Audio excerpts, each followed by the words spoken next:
All right, welcome everybody to another episode of the Gold Silver Bitcoin Show, brought to you by the GoldSilverBitcoin.com store.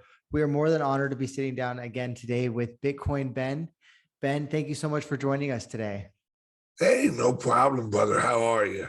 Doing very well. I wanted to bring you on now for a particular reason.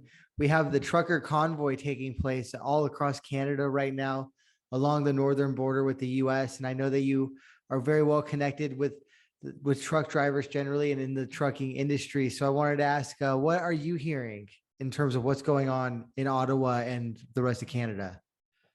From what I've heard, I have a couple friends up there. Actually, two of them who I've actually talked to, and they are not leaving. They have no plans of rolling out anytime soon.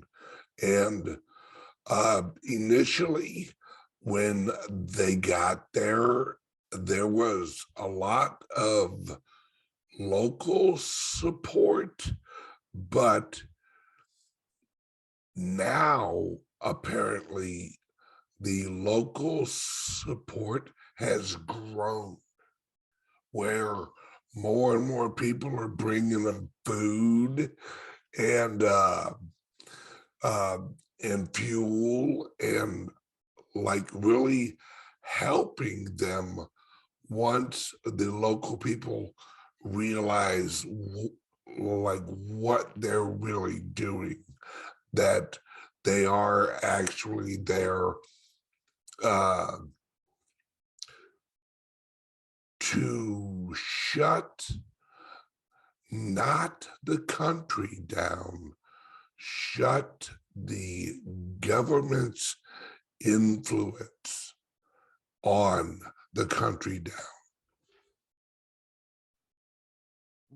What has been, I guess, what people have been saying in the trucking community leading up to this moment? Well, truck drivers are a certain breed. You know, if you're an over-the-road truck driver, which I was for about a year, you live a very free existence. You know, you basically you live out on the road. When you want to pull over, you pull over. When you want to eat, you eat. When you want to hang a right, you hang a right. When you want to hang a left, you hang a left. If you're on a hot run, you go from point A to, point B. If you have flexibility in your time, you'll actually take the long way or the longer way. And you'll actually get off the highway and you'll see the countryside, and you'll pull over and you'll eat at a nice little restaurant, off the highway, and like hang out with the locals a little bit. And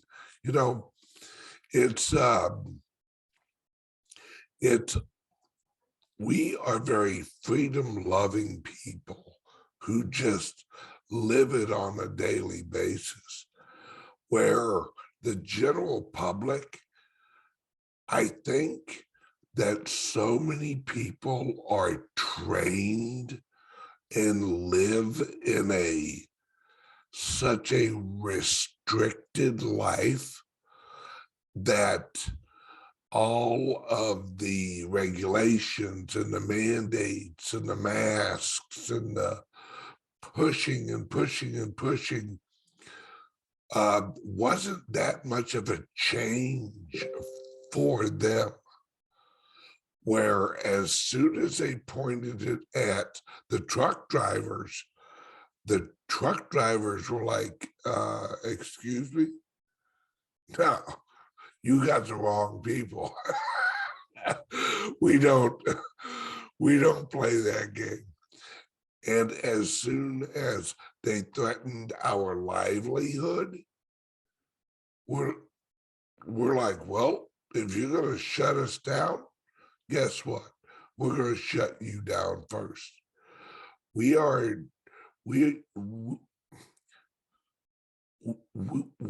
very, very peaceful, people.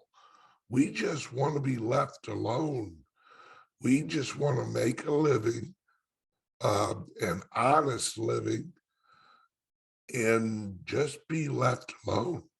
It's when the government actually tells us, you're going to have to park your rig because you didn't take a shot. No, that's not going to work with us. And if we're actually going to park our rig, that's fine. We're going to park it right in your driveway.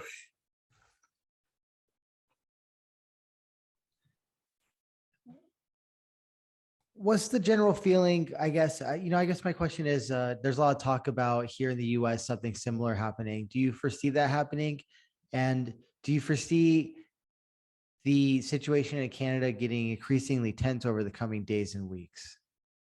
I think in America, we don't have to reach that point, because here in America, most of the American people are just ignoring what the government is already saying, because there is no way that the American government can really enforce any type of vaccine mandate, because we have weapons. You can get on TV, you can talk, you can say, hey, we got a mandate here, and you have to fight. We just ignore you. Now, when they announced a while back, and I'm sure you'll remember this, when they announced that they were thinking about sending people door to door and seeing if people are vaxxed, I think that they got a hint of what would happen. If you don't send people door to door in America and think that things aren't going to go bad, because we really don't have to react here in America. We just have to ignore. We ignore, and if the federal government really wants to get serious and really wants to try and push us, they'll have to come to our houses, and they won't do that. They know that the American people have more weapons than the military does. They know that the military will never do a countrywide sweep for a vaccine shot. Nope. Most of the military are probably the children of truck drivers. That's what's ironic, is our children are probably a lot of the military people, because we are middle America, and that's where a lot of truck drivers live. And a lot of our children are who join the military. The US government has has has so little true authority here in America that if you really grasp that it's all hype, it's all, junk, it's all just them talking, it's an illusion. It's an illusion until they knock on your door. Now they knock on your door, they don't want what happens next after they knock on the door, because neighborhoods will gather together, and you may send a couple people in that neighborhood, but you probably won't get those couple people walking back out of the neighborhoods, because they'll just not exist anymore. And you can actually call around and go, hey, we're looking for the people we sent over there. Have you seen them? I ain't seen nobody. Nope. And that's how Americans are. It's just how we live. And it only takes a few people who show how to do it, and then the rest of them do it. What makes the US unique, do you think, compared to Canada, for instance? Like also, I think the states' rights infrastructure contributes to that as well, where the states have a certain level of autonomy to implement their own laws and way of living. Yeah, The three branches of government also. yeah, and what really makes us very different is Americans are nice to a point. We value our freedom more than other people around the globe.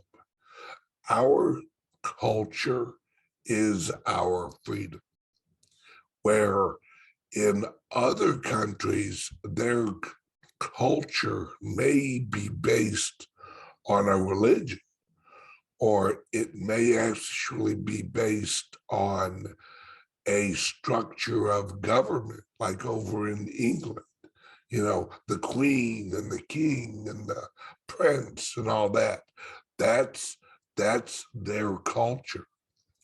Well, our culture here in America is freedom, and although a lot of the youth here in America, and I'd say basically on the East Coast and the West Coast, a lot of the youth, yes, they've actually been brainwashed on they should be good liberals, and not really liberals. They should be good progressives, which a progressive is only a slow moving communist. That's all that a progressive is they want communism. They just want to slowly do it so that they generationally change America instead of a quick, violent war shift. And there's a lot of us my age and slightly younger and older who that's not working for us. And I think now the media and a lot of the alt media, and I don't mean alt-right or alt-left, I just mean alternative, right or left. I think they're starting to see that the mainstream media is our enemy. They're all of our enemies. And I think Joe Rogan's a great example of that, because there are people on the left who love Joe Rogan. There are people on the right who love Joe Rogan. And Joe Rogan is just being Joe Rogan. And he's only looking for the truth. And when I say the truth of what Joe Rogan's looking for is what is the natural environment of a culture that is prosperous and able to grow.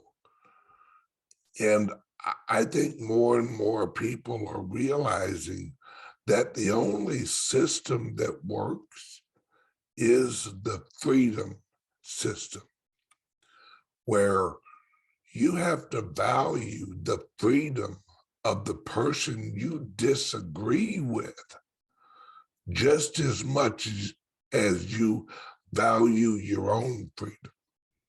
That's the only way that this thing works is if you hold freedom above all. If you hold freedom above your opinion, you're doing it right. Because we can argue all day long. We can have our opinions and we can argue them on YouTube or Rumble or whatever platform we're on. That's why the First Amendment is the First Amendment, because words allow us to never reach the Second Amendment. It's as soon as you squash the First Amendment that the seesaw of power is able to shift, where the Second Amendment is necessary for one of the sides. And that's what you don't want. You don't want the only response to be a physical response. We can argue forever. In fact, that's what the US was structured for. That's why the Constitution was written the way it was, so that it's just one long argument. And the founding fathers knew that the greatest tool they had was the human ego. And that if you create positions of power, that people who wanted those positions of power would be egotistical people. And that if you structured it where one ego would go up against another ego, and they would be arguing over power, that would lock up the government and make it move slowly, because you wouldn't have the ability to shift authority quickly. That's why they knew the House of Representatives would argue with the Senate, and the Senate would argue with the House, and the presidency would argue with both of those. Then the Supreme Court would argue with all of them. And it would actually cause argument. And argument eventually leads to resolution, or just walking away and saying, we agree to disagree, which means nothing happens. The progressive movement has worked its ass off to generate this idea that the government always has to be doing something. We need progress. Reach across the aisle. No, we don't need the government always looking for a solution. We need the government to just focus on keeping our freedom and our country free. Protect our rights, the American citizens' rights, from each other and from outside threats. We don't need a federal government trying to issue civil rights, which are just an illusion. You know, anybody who argues for civil rights doesn't understand rights. Rights you are born with. Civil rights are granted to you through legislation of a corporate government. And you don't want civil rights. You want natural rights. And that's what, as we move along, I hope people realize that we're shifting from a civil rights structured country. We're going back to natural rights country, because now that we've had this shift up in Canada, it's just gonna explode across the globe. And people are gonna see that they've got the power to actually tell government, you're done. We're done listening to you. You're irrelevant. And the last straw is the mainstream media. And pretty soon here, people in the mainstream media, and we're already seeing it in cryptos, what is going on with the shift in perception of the mainstream media in line with like cryptos, where more and more of them are like, oh, I get it. Oh, yeah. Oh, I get it. Yeah, I'm going to buy some Bitcoin. We have more and more mainstream media people that are buying cryptocurrency, Bitcoin, than ever before. Well, that shift is going to happen all over mainstream media. And the few mainstream media people who are not blackmailed or held with outside influence, the honest ones are you're starting to see who's honest and who's not, because they're bringing up, hey, you know, I, how could GoFundMe remove $5 million from the truckers? And then all of a sudden, here comes cryptos.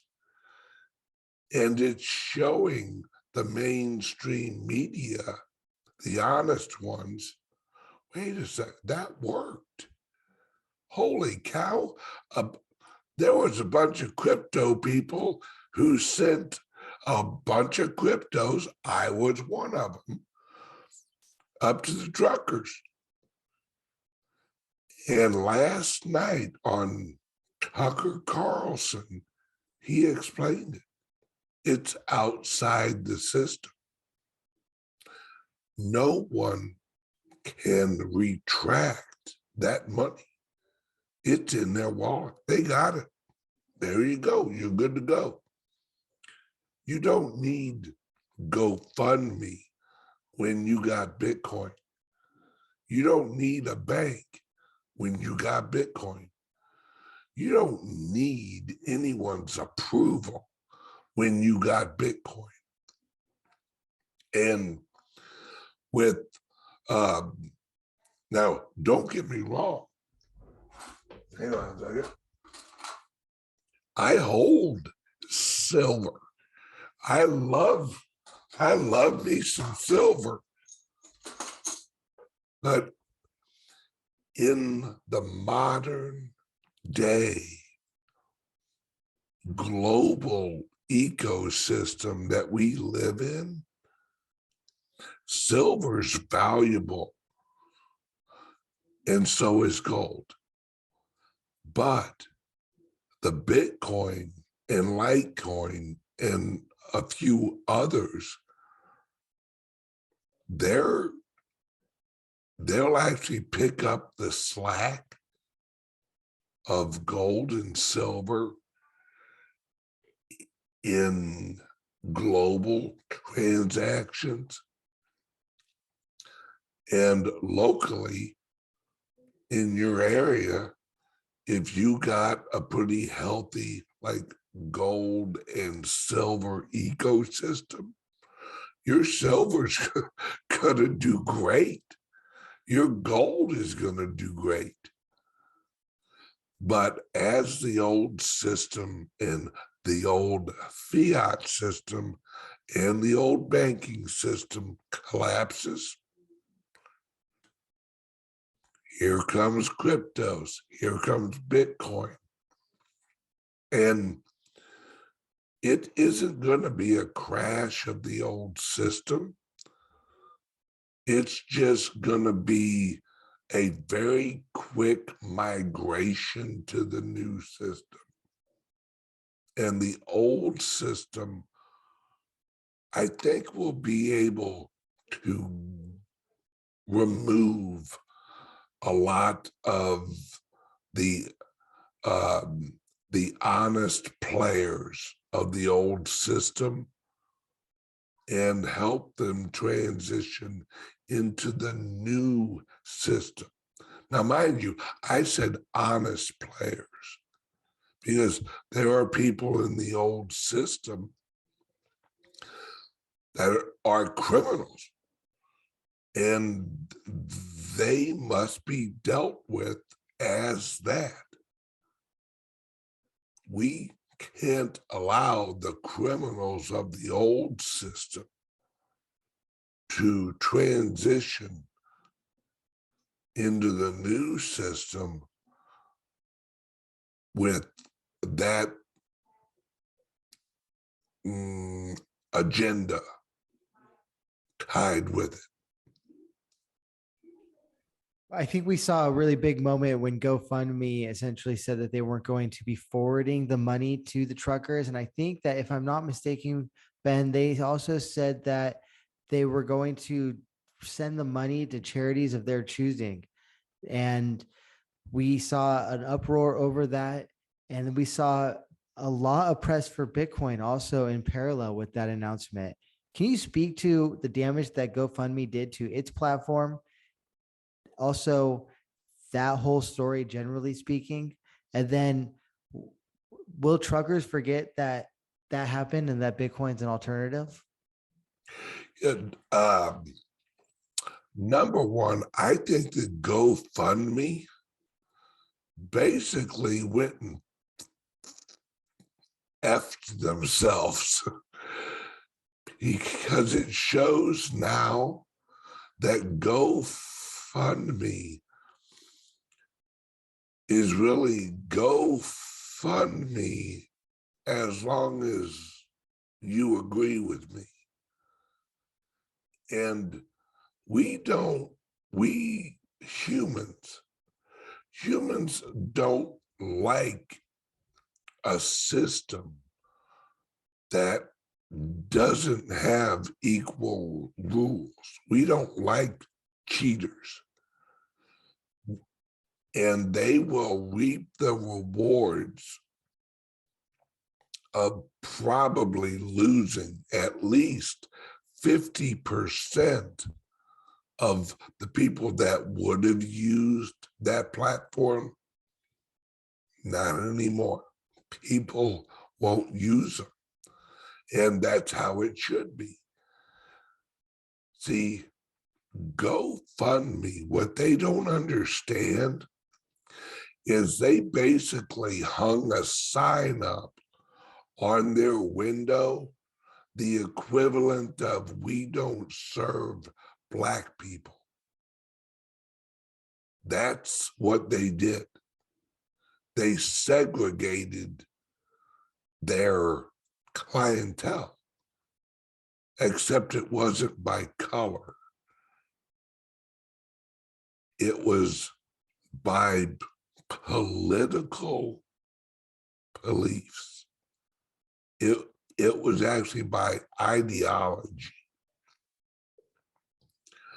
And that's just as bad as saying we only serve whites, no Blacks allowed.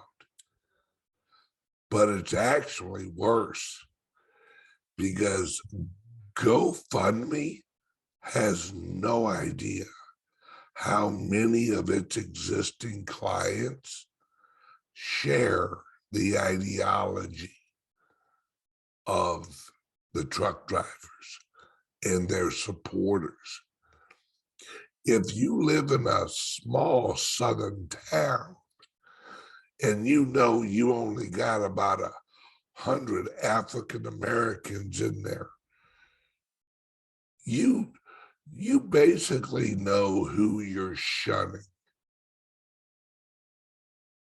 But when you say, we don't like you Christians, or we don't like you you Republicans, we don't like you constitutionalists,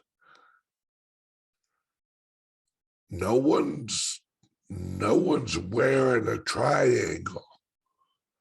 No one's wearing, the patch. So you don't know how many of who you're talking to are the people you're shunning. And as for exposing truckers to cryptocurrency, a lot of them already are, but those who weren't are now. And see, truckers, what's unique about truck drivers, they love to learn. They got nothing but time. They'll listen to podcasts, they'll listen to YouTube, they'll listen to, You throw anything on their radio, they'll listen to it and they'll learn it. And they'll spread the word. And they'll start actually paying and pressuring clients of theirs to pay them in Bitcoin or Litecoin. And that right there, truck drivers are the blood of the nation. And the currency that the truck drivers use, that's the nutrients in the blood.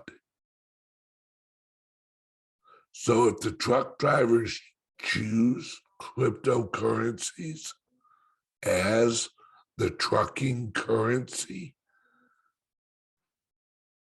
the rest of the nation goes with them. Because you got to ship everything. And if your driver says, hey, I only take Bitcoin, guess what you're going to get? You're going to get him some Bitcoin because you need that load. You need it shipped. And he'll probably give you a little discount if you pay him in Bitcoin. Well, if I can get it cheaper, hell yeah. Welcome to the new world. People don't know how big of a shift this is. Once truck drivers get a hint that this cryptocurrency Bitcoin thing adds to their freedom, you're going to see a whole lot of truck drivers wearing "Pay Me in Bitcoin" t-shirts. There's a lot of overlaps between the American conservative movement and the Bitcoin movement. And I think that this has only become clear over the last 2 years as a lot of their discussion points, talking points are run parallel to each other or overlap. So for instance, while I guess Bitcoiners are particularly concerned about big government as it relates to money and money printing, the conservatives are very clearly vocal against big government when it comes to anything pertaining really to any facet of life. And I think that Mike McGlone said it nicely recently. He's a crypto and commodities expert at Bloomberg, that Bitcoin is going to be essentially a tool of US patriotism, or these two things are going to kind of come together and it's going to push Bitcoin's bull case further. As it relates to the Freedom Convoy, I guess, are you surprised to see this catch on so much like it has in recent weeks? It's gone viral across the world. People have been imitating it. It seems to be really, in some ways, I won't say it's a turning point, but it really is the first pro-freedom movement that seems to have a critical mass. No, I'm actually not surprised at all, because we now live in a viral world where one idea can go viral quickly. And one idea, the strongest thing in the world is a good idea because it spreads. Now we have the ability for good ideas to go viral. That's what all of the governments are fighting against. They have a wealth of bad ideas. And we have a world full of good ideas. The humans who are not reliant on government, or would rather not actually be reliant on government, we're starting to recognize that we don't have to fight anybody. There's no need for weapons. All you have to do is turn around, quit listening, join another network. Currency is just a network. Now we have the ability to join a different network. Whether the federal government likes it or doesn't like it is irrelevant. It doesn't matter. Because the American people, the Russian people, the African people, the El Salvadorian people can choose a decentralized network that is a currency. And that currency is just an idea. It's code. It's an idea that a human had, wrote it down, put it in a computer, and hit play. Now it is distributed amongst a vast amount of humans who recognize its value and scream from the rooftops that cryptocurrencies are the answer. The answer to 90% of our social economic issues is Bitcoin, because 90% of our issues, our social and economic issues, is our currency. It is the Federal Reserve, is the problem. And we don't have to all march up to the Federal Reserve and go, we won't take it anymore.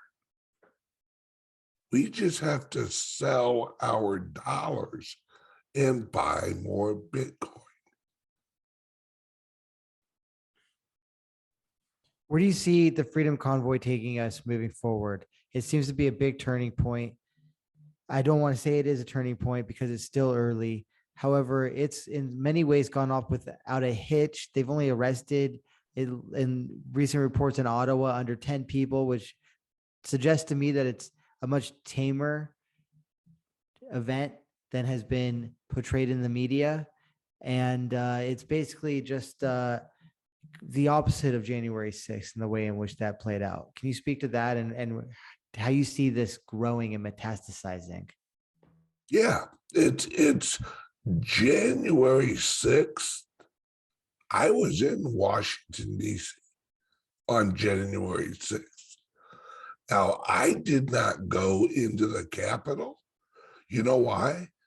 Because I didn't want a tour of the Capitol. That's what it was. A bunch of people just walking through, looking around.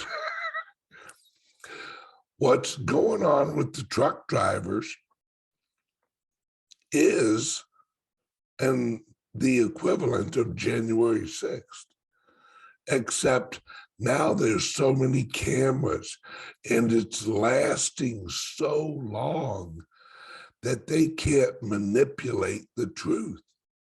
See, January 6th was not a violent event. There was some violence there, yes. But you put that many people anywhere and there will be some violence somewhere. It's that the American government's ability to manipulate imagery and manipulate photography and manipulate crowds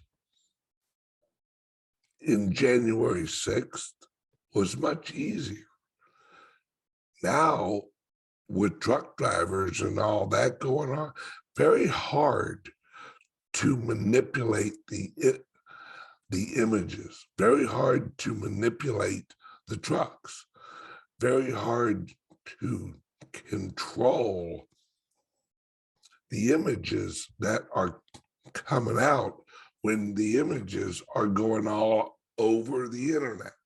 And you can't shut them down, because as soon as you shut one of them down, you have something else pop up.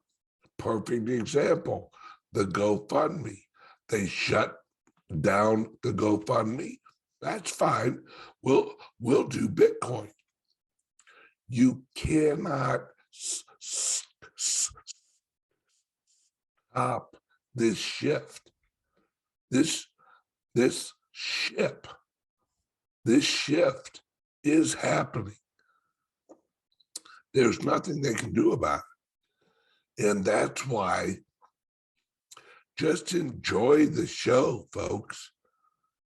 This snowball has reached critical mass where any government who gets in front of it and tries to lie about it gets rolled over.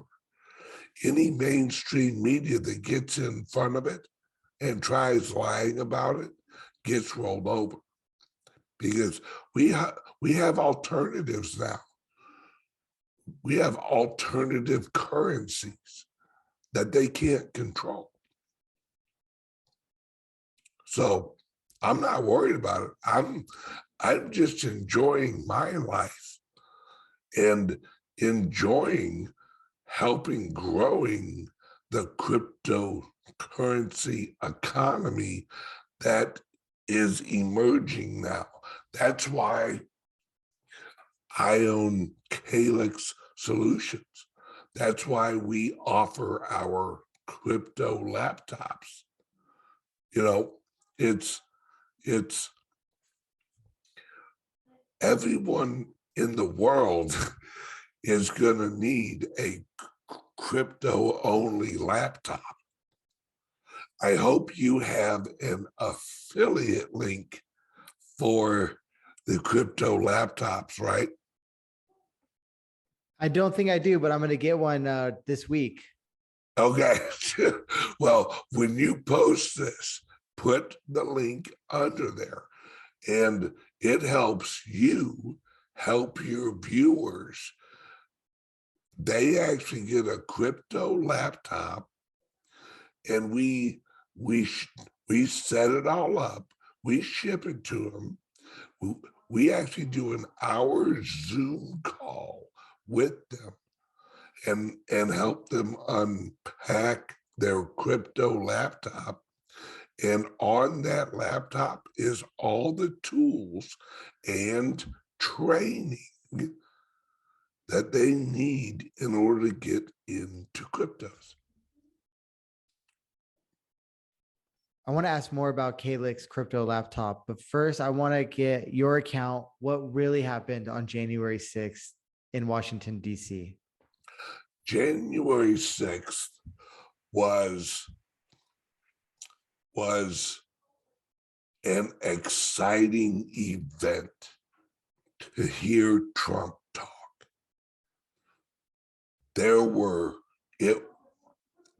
a lot of energy,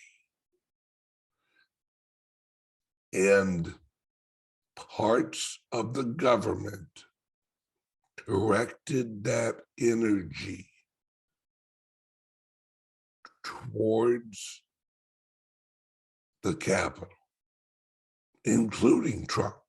But Trump was just like, hey, let's go have our voices heard.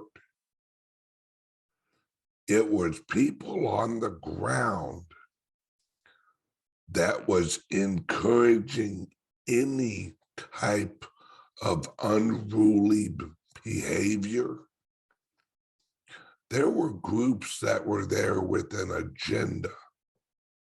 They had a reason to direct all that energy and make it look a certain way.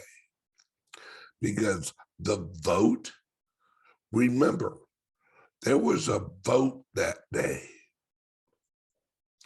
They needed to shift the public opinion and give the members of the House of Representatives the cover in order to change their public stance against Trump. And they used that event to do that. Hey, I gotta wrap this up. Yeah. Tell me about Calyx and then we're out of here, especially in the context of Bitcoin. 10 Yeah, seconds.